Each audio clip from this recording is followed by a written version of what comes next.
Addio,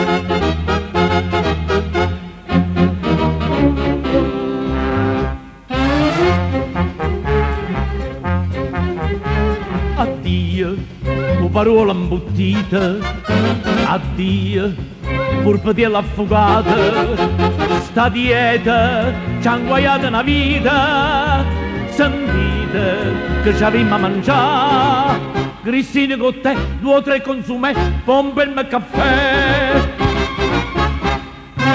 Ma per l'amore della mia bella, una pupatella che non sciusciù, ho rotto i ponti che sfogliatella, ma sono scordata dei ziti con ragù.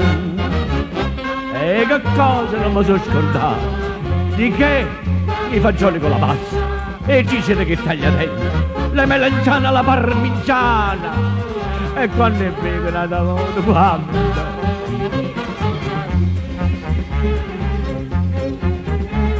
Teresa, tutti i giorni mi pesa, Costanza mi misura la panza, Pinuccia mi verifica in faccia la ciccia, quanti grammi calò, e ho lunedì senza mangiare ma che a dormire.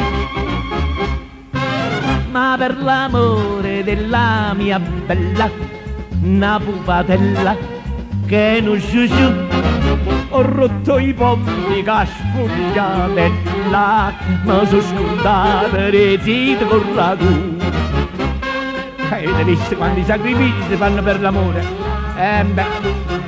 Come disse Giulio Cesare, chi bello può fare, pena e guaio a da patè, e io patisco, che già fa. Però, c'è un però, adesso ho raggiunto il successo, tutt'ossa, senza un filo di grasso. Guardate, sono quadri e Picasso, ma adesso c'ho le donne così: Lulu, Nini, Nini, Sasa, Bibi, Cicci. E per l'amore della mia bella, sta pupatella che non sciusciù, ho rotto i pompi che sfogliatella, ma sono scordata le zite con ragù.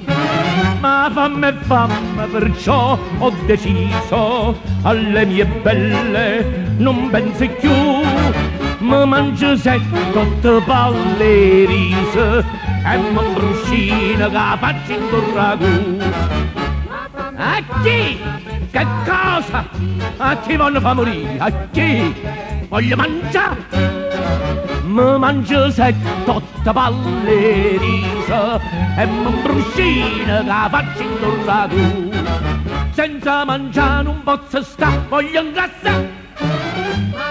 Una trattoria, datemi una trattoria, una cantina, una bettola, una tavola calda. Oh, datemi una tavola calda, voglio una tavola calda, datemi una tavola calda.